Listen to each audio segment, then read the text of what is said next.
This is 60 Seconds for Sunday from the monks of St. Benedict's Abbey. There is an odd tension in our gospel reading today. The tension is between Jesus and the crowd. This tension is explained by the verse that comes right after the end of today's reading. Although you have seen me, you do not yet believe. The trouble between them and Jesus is their lack of faith. They see things as the world sees them, not as God sees them. St. Paul says it this way in the letter to the Ephesians. On one side are the Gentiles, living with the futility of their minds. On the other side are the Christians, with Christ as the truth.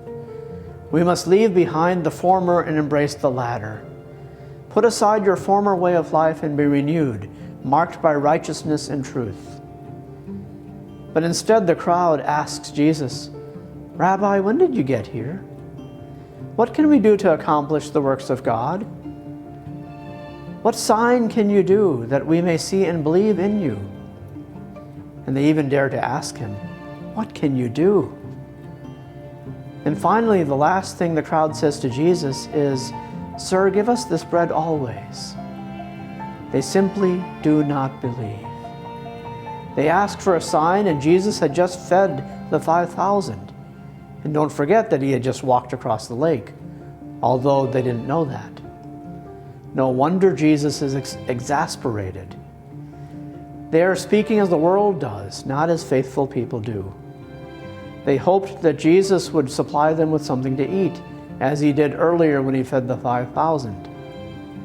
And when they understood that they were not going to get what they wanted, they would not believe in him. They had their own ideas about God and faith. The same thing happens today. Let us surrender our thoughts to the Lord to think as he does, not as we want to do.